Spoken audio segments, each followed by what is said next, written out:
You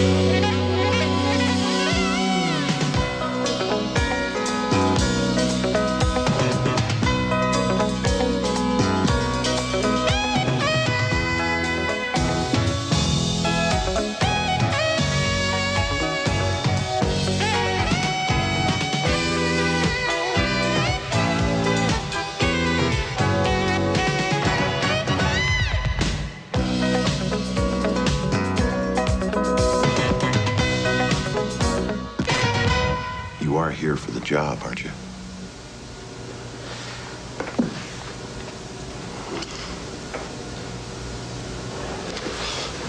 You must be Wayne? Yes. And you're Lyle from Dallas, right?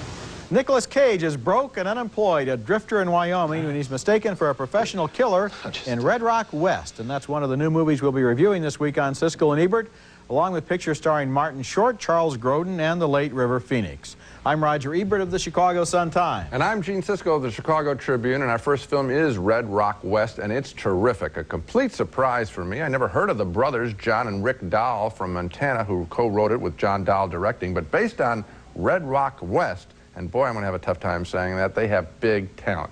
They have cast their modern-day Western brilliantly with many of my favorite actors. Nicolas Cage stars as a decent drifter who walks into a bar in Wyoming town of Red Rock looking for work and is mistaken for a hitman by the bartender J.T. Walsh, who always makes a great villain. He's hired a killer to do away with his seductive wife, and he thinks that Cage is that killer. I think the best way to do this is to make it look like a simple burglary. Just go out to the house, break in, and mess the place up a little, you know? Surprise after surprise follows as Cage, playing a nice guy just looking for work, ventures out to the bartender's ranch where he plans on warning the wife, the often dark and dangerous Lara Flynn Boyle, check out those eyebrows, about her husband's death wish for her. Suppose I double his offer and you do something for me.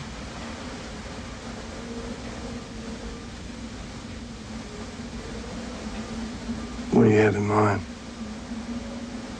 Take care of Wayne. So now Nicolas Cage is really in over his head in this town, and there are more surprises in this very clever script by the Dahl brothers, who managed to find room in their story for everybody's favorite weirdo actor, Dennis Hopper, playing an ex-Marine who nearly runs over Nicolas Cage and ends up sharing in his adventure. You're not going in here, are you? Yeah, I got to take care of a little business, and I want to buy you a drink. Oh, thanks, but I should get going. Hey, I nearly greased your can back there. Now, the least I can do is buy you a beer. Thanks, but I should get my car. I'll tell you what. Let me buy you a beer, and then I'll help you get your car. Red Rock West looks great. The Dahl brothers have a lot of fun with shots of Cage and his Cadillac zooming past the Red Rock town signs, entering and leaving. And I, for one, could have seen this story go on for another 2 hours. I wanted more, for example, of the sexy relationship between Nicolas Cage and Lara Flynn Boyle. Just try to make a point of staying away from married women. Why? Marriage is just a state of mind. Not in Texas. We're not in Texas.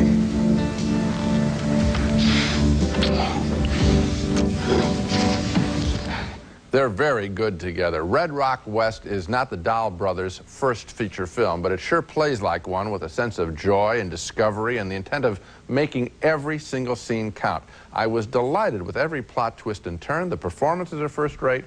You can see why these wonderful, quirky actors jumped at doing this bright, original script.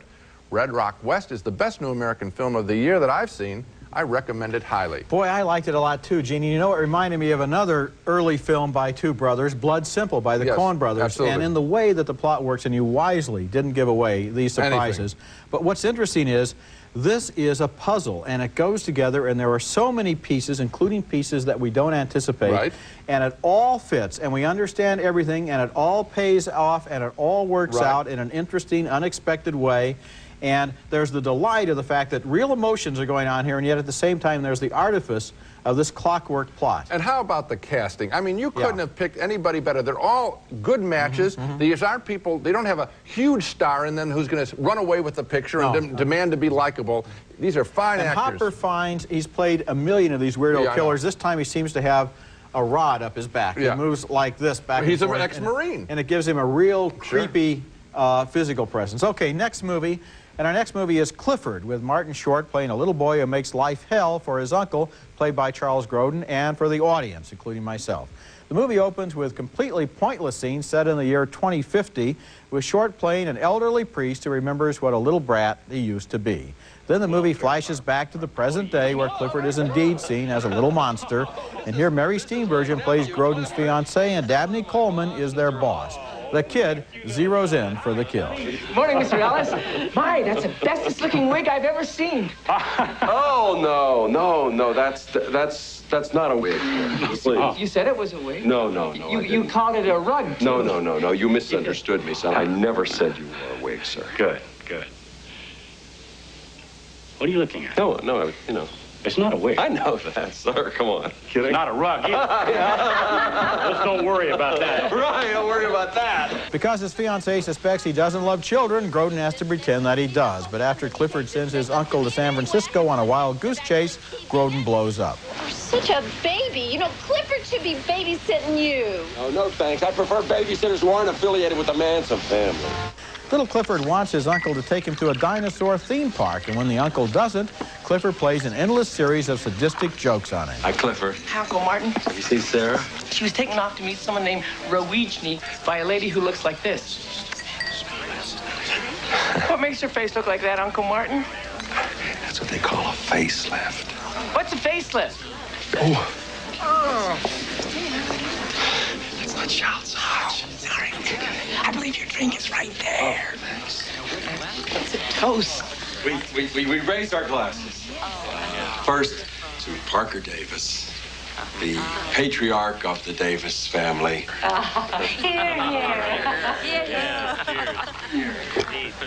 Next.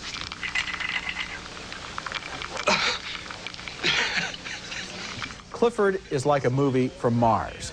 This is the kind of movie where you sit there simply stupefied. The cast contains some of my favorite actors, and yet nothing works. And I wonder if the central mistake might not have been the casting of Martin Short as the little boy. He looks so weird that there's never a moment when you can stop gawking at him long enough for the character to gather up any momentum. Now, we saw this movie in a theater with maybe 150 people. 2 people laughed once apiece. One of them was me, and I think the other one laughed because I have an infectious laugh. I found one gag in this movie. 148 other people found nothing I to was laugh in the majority. I was in the majority. It is shocking, and I felt bad because I had taken a friend's children to the film. Well, this is really a children's picture. I said, wow. well, kids, at least you're going to remember who you saw the worst movie of your life with.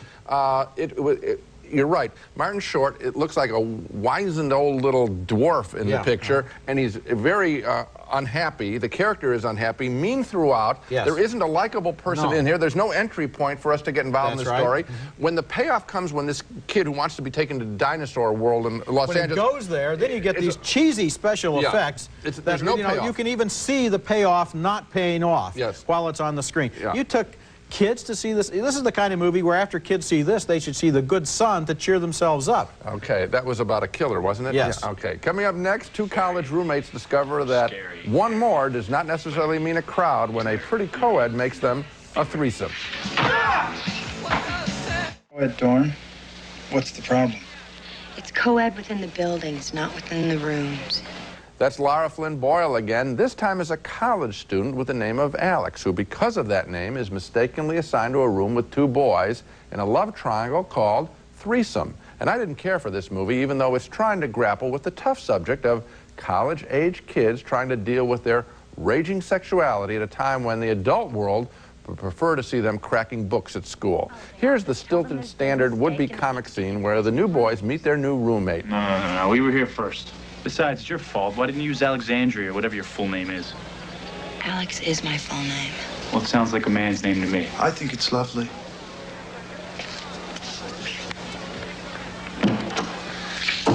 Wow, she's amazing.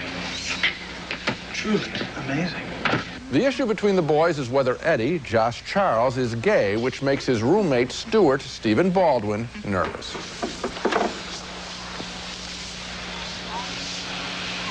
Were you just looking at my butt? No.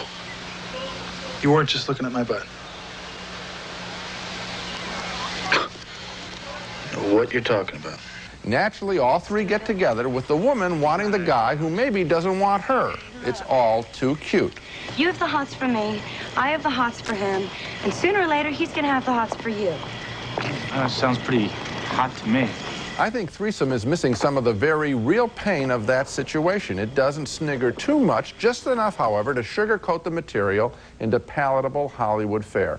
All throughout this picture, while I was watching it, I kept thinking how the same story would be handled in, say, a European film, where the pleasures and the pain would be so much more intense. Well, this is not a good film, and it is a flawed film, and it probably would have been better if it had been a French film, but nevertheless, I do marginally recommend it, and I'll tell you why. First of all, it doesn't exploit the situation. There isn't a lot of gratuitous nudity. Not that I have anything against nudity, but that isn't what this movie is about. It uses language and a great deal of frankness in order to show the vulnerability of these people as they try to figure out who they are, and I think on that basis, it's a valuable picture. It just starts to do that. My review reflected that. It starts to that, but it doesn't pay off. It doesn't take. This film could have gone so much farther. Of course, it could have been a lot better. I'm not saying it couldn't have been a lot better, but I think you have to give it credit for what it does achieve. I did, and not much. Well, more than you thought. When we come back, we'll look at River Phoenix's farewell screen performance. Sam Shepard's Silent Tongue is next.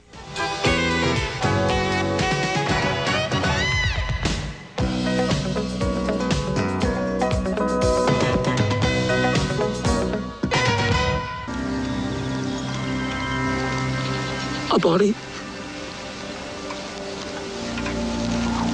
Take me. The late River Phoenix plays a cowboy there from the Old West who sits in endless grief next to the corpse of his half-Indian wife in Silent Tongue. It's a new film written and directed by Sam Shepard. The young man has been sitting there for weeks. His father, played by Richard Harris, fears he may starve to death or die of a broken heart, so he pays a visit to a medicine show huckster played by Alan Bates. The boy's dead wife was Bates's daughter, and now Harris thinks maybe his son's grief can be healed if Phoenix marries her sister. He just stands over her corpse like a lost soul, watching, speaking tongues, guarding, as though she were still in the world. The plot thickens. Bates has a son, played by Dermot Mulroney, who is the half-brother of the woman that Harris wants to buy. He knows his father is a sleazy drunk, but is amazed at how low he will sink. He's got a temper like a red snake. Best let it astutely process through him. What did you come back here for?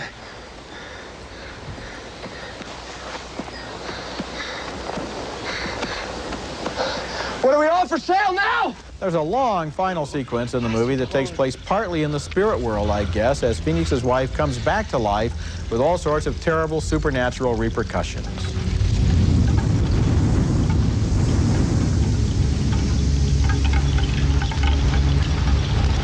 The kindest thing to say about Silent Tongue is that this movie is just plain goofy. It's an impossible story performed by thoroughly confused actors and directed by Sam Shepard as if the thought of cutting a single line of dialogue would be sacrilege. I have seen whole movies that seem shorter than the last half hour of this one. The story seems pointless on the surface and severely muddled underneath, and I swear you could look in the actors' eyes and see that they don't have a clue as to who their characters are supposed to be or why they act the way they do. This is a study in acting survival. These are good actors, and they are going to float, not sink, and nobody has given them any water wings. Okay.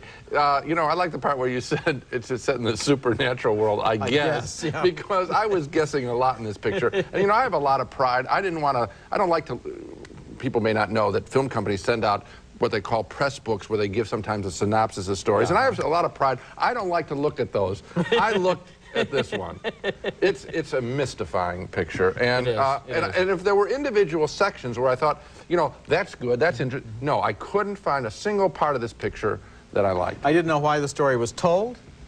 why the story was filmed, why the characters acted Some as of they it's did. also quite distasteful. The selling, you know, the buying of the Indians and all that. Ridiculous. Wow, okay, coming up next, a new film from China captures its turbulent recent history through the eyes of a little boy. From China, and it adds to that country's increasing reputation as an exciting source of films made by a young generation of filmmakers who are investigating their nation's rapidly evolving modern history. The Blue Kite follows a newly married young couple in Beijing beginning in 1953, flush with the optimism for the new China under Mao Zedong. 在祖国和平的土地上，生活天天向上升。青年人怀着远大的理想，老年人越活越年轻。 The family, a librarian and a teacher, are soon separated, however, as the husband is sent off to a rural labor camp to be re-educated along party lines. His wife's brother promises to take care of the young family, which includes a little boy, as The Blue Kite manages to be a small personal film set against an epic landscape.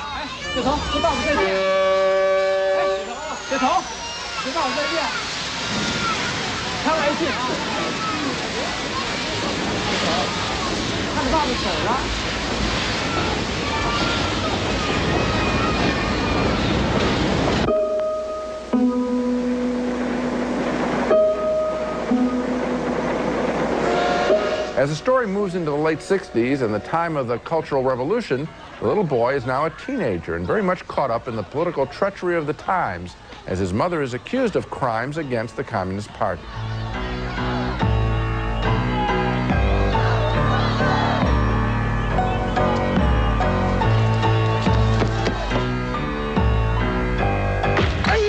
What's so good about The Blue Kite and the other films we're getting from China now is that they are about something. These aren't made-up stories fashioned out of recycled movie cliches strung together to appeal to a big audience, which pretty much defines the American cinema week after week.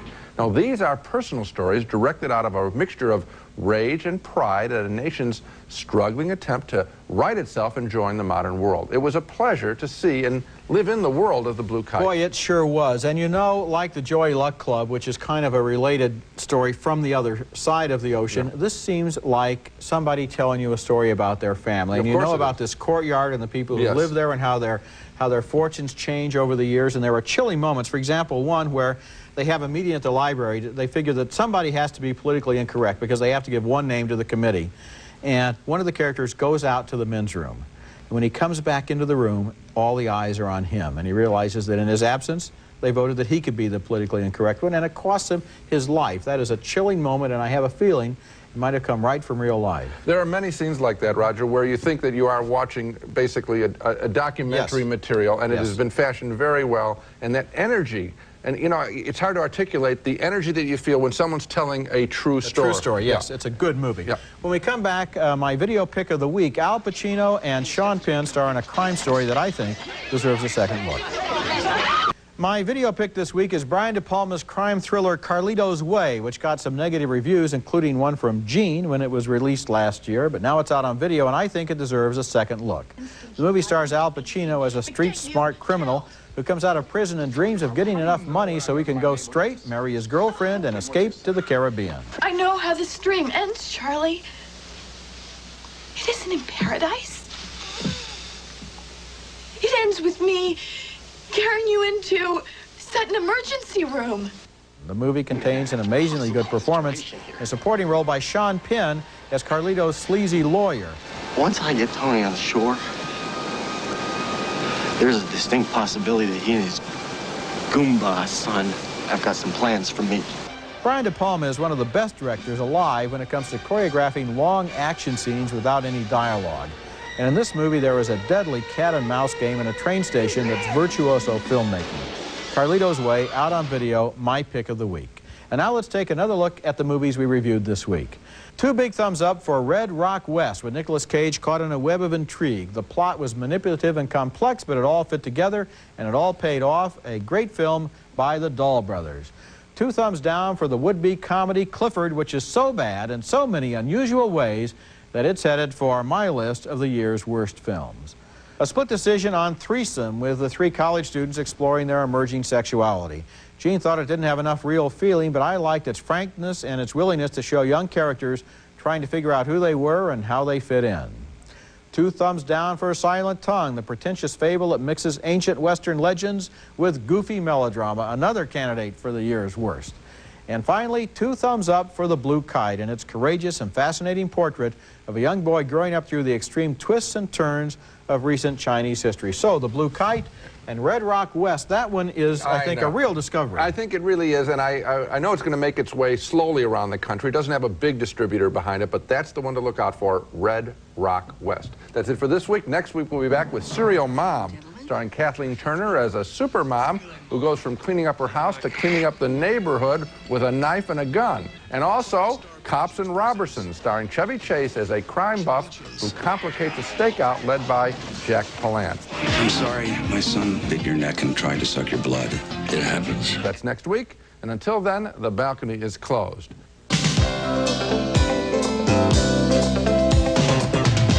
Hooked on Phonics teaches you to read using flashcards, music, and books. It's colorful, musical, and fun. Learn to read with Hooked on Phonics. Call 1-800-ABCDEFG. New St. Ives Swiss Formula Papaya Plus, the Gentle Shampoo Plus Conditioner, and 1 for naturally beautiful, healthy hair. New St. Ives Swiss Formula Papaya Plus. Vicks Vapor Inhaler for fast, effective relief of nasal congestion. Easy to carry and easy to use anytime, anywhere. Take a breather with the Vicks Vapor Inhaler. It's America's favorite jelly bean, Jelly Belly. Now appearing at theaters and video stores with good taste. Jelly Belly beans. Try them. You'll love them.